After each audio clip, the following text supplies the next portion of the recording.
नमस्कार, आप देख रहे हैं आई इंडिया और मैं बबीता सिंह गौर। कार्तिक महीने की अमावस्या तिथि के दिन दीपावली का पर्व मनाया जाता है। जहां तक सबको यही पता होगा, 5 दिनों तक चलने वाले दिवाली पर्व की शुरुआत धनतेरस के साथ करते हैं और इसका समापन भैया दूज के दिन होता है।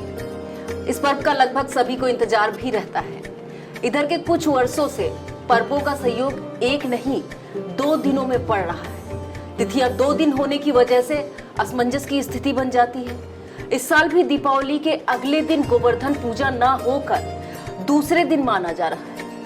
इसके बारे में कई असमानताएं भी हैं। आम जनमानस में चर्चा है कि दिवाली 31 अक्टूबर को मनाई जाएगी, जबकि गोवर्धन पूजा 1 नवंबर को न मनाकर 2 नवंबर को मनाने की चर्चाएं आम हो रही हैं। ऐसे में इसे लेकर असमंजस की स्थिति भी बनी हुई है। आखिर ऐसा किन वजहों से हो रहा है? इधर के कुछ वर्षों से ऐसी स्थितियां अधिकतर त्योहारों में बन जा रही हैं। पंचांग के मुताबिक इस साल धनतेरस, छोटी दीपावली, बड़ी दिवाली, गोवर्धन पूजा, भैया दूज किस दिन मनाई जाएगी? आई इंडिया यह जानकारी दर्शकों तक पहुंचाएगा। इस पर हम चर्चा करेंगे। हमारे साथ मौजूद हैं आई इंडिया के स्टूडियो में आचार्य संदीप शुक्ल धनंजय जी महाराज। राधे राधे आचार्य जी। राधे। और मैं बबीता सिंह गौर। इस साल धनतेरस किस दिन मनाया जाएगा आचार्य जी?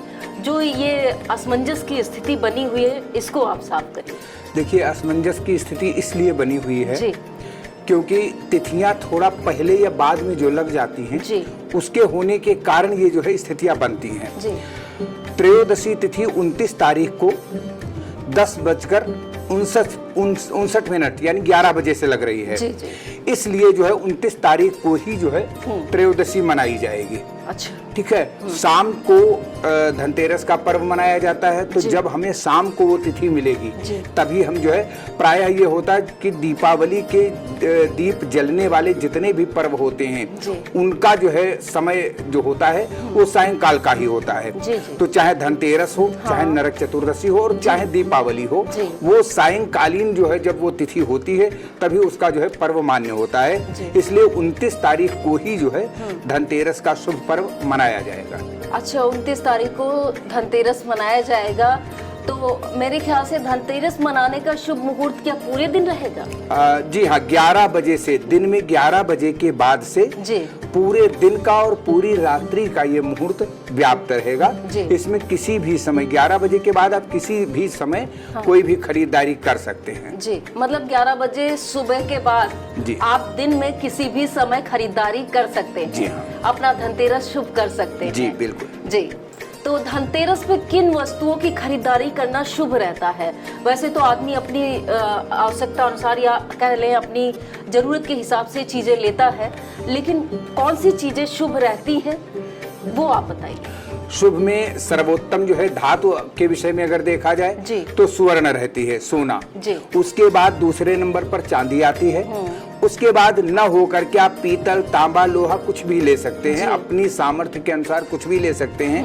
और उसके साथ में शुभ वस्तुओं का जो आपने जो है विषय उठाया है, उसमें दक्षिणावर्ती शंख भी ले सकते हैं। अच्छा। गोमती चक्र भी ले सकते हैं। इन सब चीजों का लेना बहुत शुभ रहता है धनतेरस पर्व पर। जी।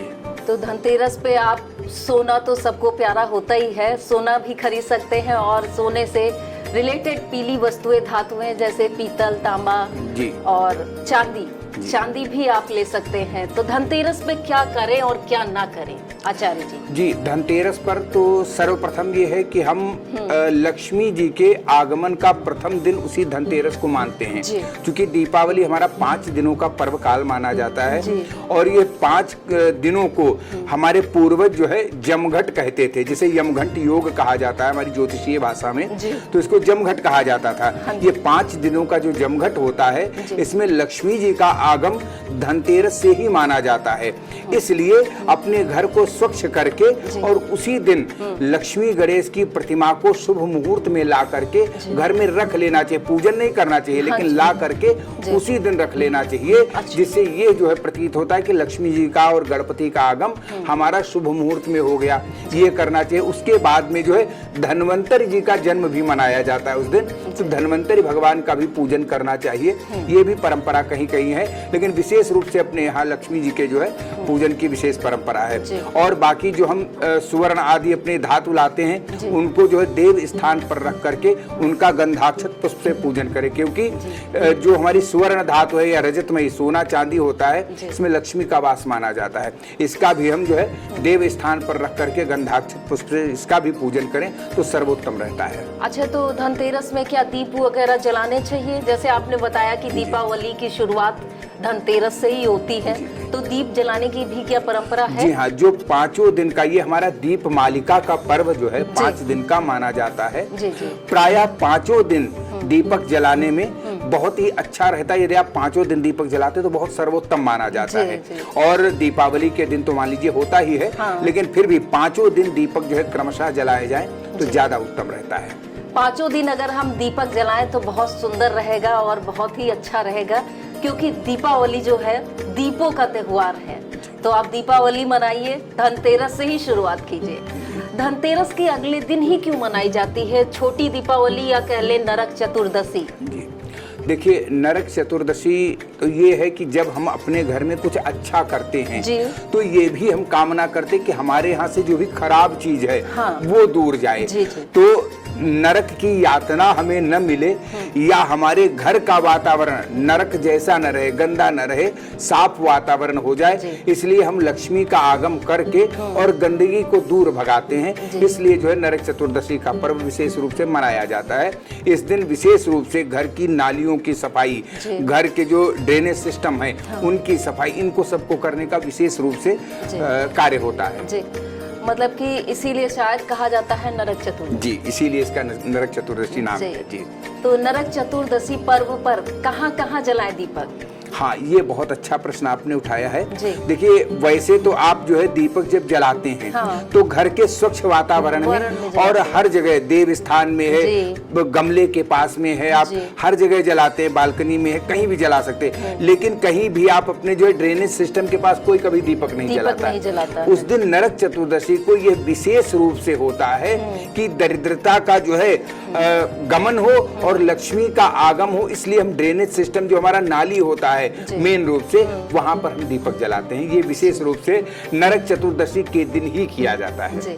बड़ा अच्छा बताया आचार्य जी ने कि हम अपने ड्रेनेज सिस्टम या नाली और जहाँ भी आपका कूड़े का सामान हो वहाँ पे दीपक जलाएं, जिससे कि खुशियाँ आए घर में और साफ सफाई का माहौल बना रहे। शायद इसीलिए दीपक कूड़ेदान और नापदान के पास जलाए जाते हैं, है ना? तो दीपावली पर्व पर व्यापारिक प्रतिष्ठानों में क्या समय रहेगा?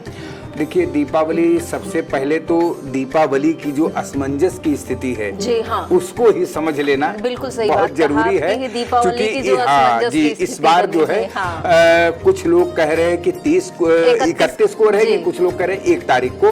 तो सर्वप्रथम यही बता दिया जाए कि इसमें असमंजस की स्थिति कोई न बने। दरअसल 31 तारीख को 3:11 दिन में अमावस्या प्रारंभ हो जाएगी। और जो लोगों में एक संशय की स्थिति बनी रहती कि हर लोग उदयातिथि को महत्व देते हैं।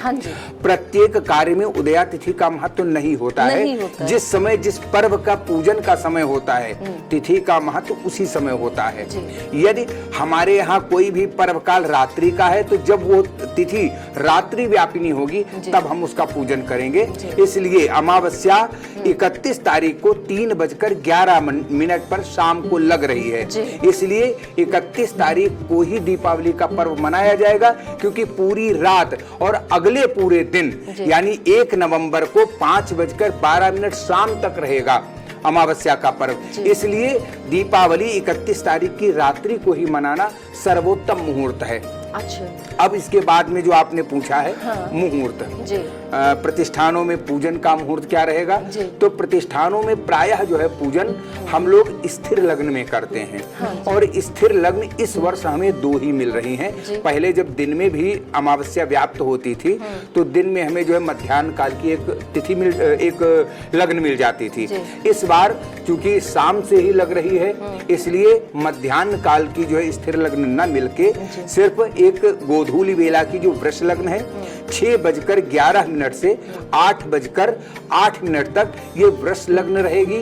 ये सर्वोत्तम पूजन का मुहूर्त प्रतिष्ठानों में भी और घरों में भी विशेष रूप से मान्य होता है। उसके बाद दूसरा मुहूर्त हमारा सिंह लग्न में जाकर के जो मध्याह्न काल मध्य रात्रि का बनता है वो 12:39 से 2:53 तक रहेगा। 12:39 से 2:53 तक का ये सिंह लग्न रहेगी जो मध्य रात्रि की रहेगी। ये दो ही मुहूर्त इस बार बहुत सर्वोत्तम बन रहे हैं पूजन के। तो आचार्य जी का कहना है कि पहली को न मनाकर दीपावली हम 31 अक्टूबर को ही मनाएं, क्योंकि शुभ मुहूर्त जो है 31 अक्टूबर का ही बन रहा है। तो महानिशा का समय क्या होगा पूजन का? हाँ, महानिशा का जो बताया हमने आपको, जो सिंह लग्न हमने बताई है। अच्छा, ये मध्य रात्रि ये जो सिंह लग्न की बताई है, सिंह लग्न में ही लोग जो महानिशा का पूजन करते हैं। जैसे कुछ लोग तो ये है कि रात्रि में सिर्फ जो है लक्ष्मी का पूजन सिंह लग्न में करते हैं। कुछ महानिशा पर महाकाली, महालक्ष्मी, महासरस्वती के साथ गणेश का पूजन करते हैं। वो महानिशा की पूजा कहलाती है।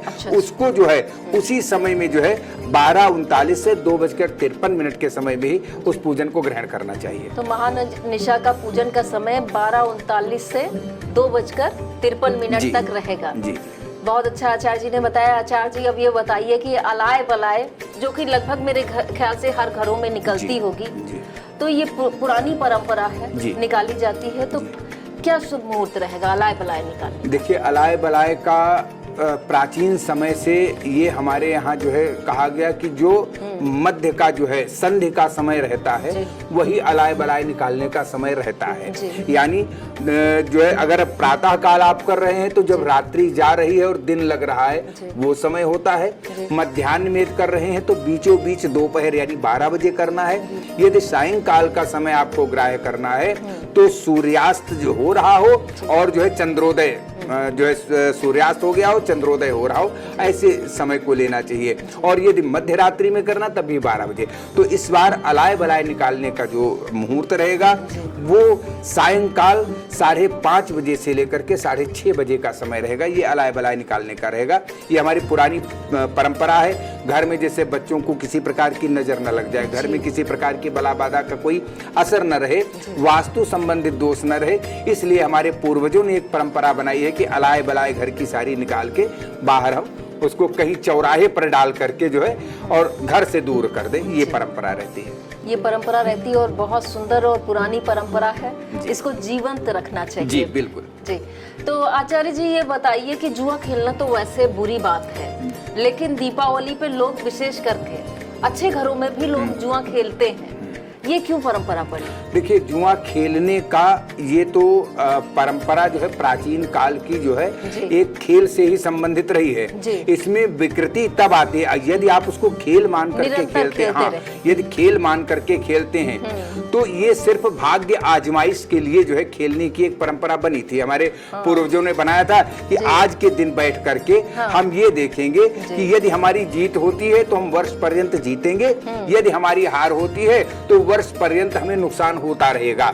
इस आजमाइश को लेकर के ये खेल खेलने की मात्र परंपरा थी। अब इसको लोगों ने जो है लाखों करोड़ों का जो है गेम बना दिया है। ये गलत परंपरा है। जी। और मेरे ख्याल से ये भी रहता होगा कि छुट्टी के दिन 4-5 कैसे एंजॉय किए जाएं, तो घर में बैठ के। हाँ, आजकल के आधुनिक परिवेश में तो ये हो गया है कि एंजॉय करने का जो है साधन कोई नहीं। पहले तो हमारे पूर्वज जो है एक साथ में बैठ के ही जो है त्योहार पर एंजॉय, आपस में बैठ के अच्छी अच्छी मिठाइयाँ खाना, अच्छा खाना। आजकल तो ऐसी बीमारियां हो गई कि खाने पीने पर भी पाबंदी है। जी, सही कह रहे हैं आपकी, खाने पीने पे भी पाबंदी है। तो किस दिन घरों में होगी गोवर्धन की पूजा, क्योंकि असमंजस की स्थिति है आपने बताया, और हो सकता है कि इस बार 31 पहली को भी लोग दीपावली मनाएं आचार्य जी? सुनने में ऐसा आया है, लेकिन जो है आज के कुछ समाचार पत्रों में भी बनारस के हमारे जो विद्वान हैं उन्होंने भी ये लेख प्रकाशित किया है कि 31 को ही दीपावली मनाई जाएगी, जैसा कि पंचांगों में पहले से दिया हुआ था। तो ऐसी असमंजस की स्थिति संभवतः बननी नहीं चाहिए।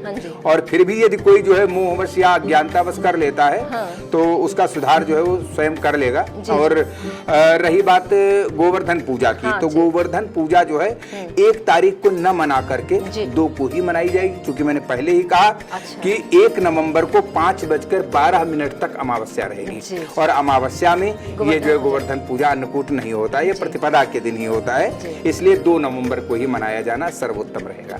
तो गोवर्धन पूजा 2 नवंबर को मनाई जाएगी, आचार्य जी का कहना है। और गोवर्धन पूजा का क्या रहेगा शुभ मुहूर्त आचार्य? गोवर्धन पूजा का शुभ मुहूर्त सुबह 8 बजे से लेकर के और 11:33 तक का शुभ मुहूर्त रहेगा।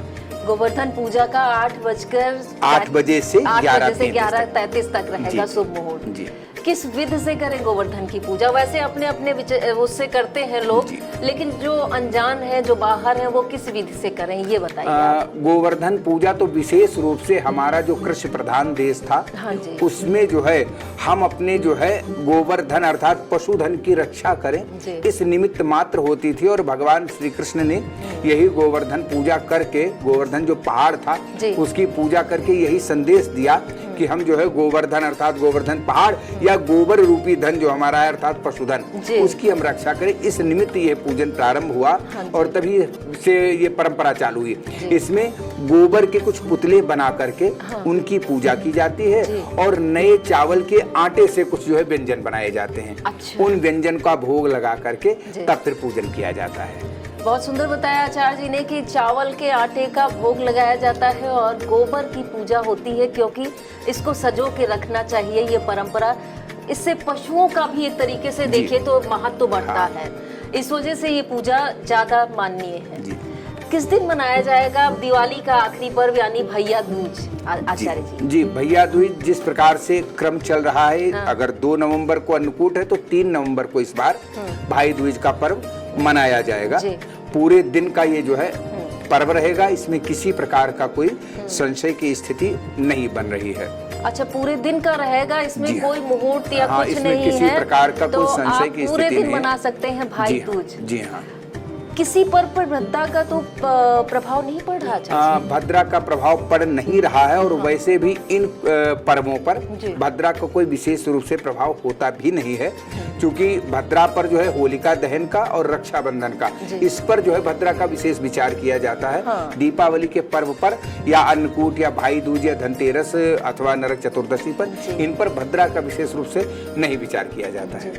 आचार्य जी, एक अपनी मन की बात साफ करना चाहेंगे, ये कि पहले भी पर्व पड़ते थे, है ना, पहले भी लोग मनाते थे, लेकिन ये संशय क्यों नहीं होता था कि आज है कल नहीं है और कल है तो परसों नहीं है? 2 दिन नहीं मनाया जाता था, एक दिन जो डिसाइड हो जाता था कि आज इसी तिथि में है, वो पूरे मेरे ख्याल से पूरे भारतवर्ष में वही पर्व मनाया जाता है। ये थोड़ी हमारी आपकी जो है एकाग्रता भी इसमें जो है कहीं से खंडित हुई है कि हम अपने आप को एकाग्र नहीं कर पा रहे हैं। और नहीं, आचार्यों का एक मत होना वो तो होता ही है। पहले संचार के माध्यम ऐसे नहीं होते थे कि आप अमेरिका का टाइम यहाँ पर देख सको। इस समय है क्या, हम रह रहे हैं यहाँ स्थानीय देश काल को देख करके, जो अक्षांश देशांतर हमारा निकलता है ज्योतिषीय गणना से कि बनारस से और सीतापुर के समय में लगभग 5 मिनट का अंतर होता है।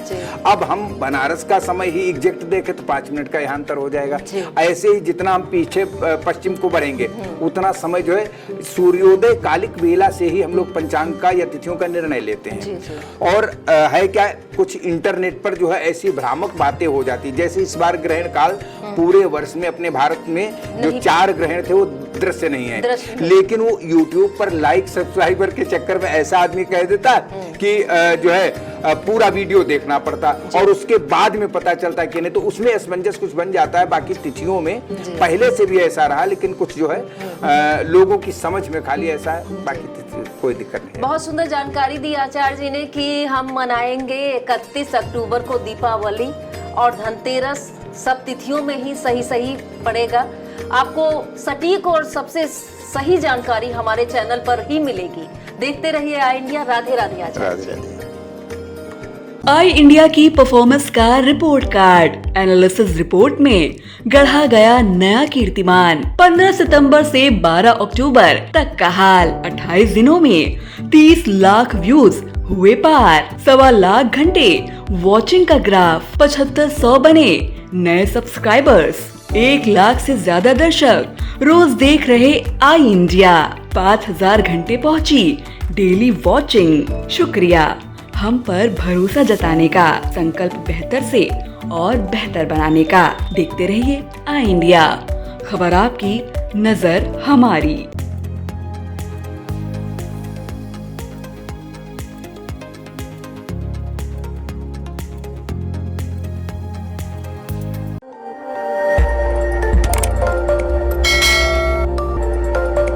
खबर आपकी, नजर हमारी। देखते रहिए आई इंडिया।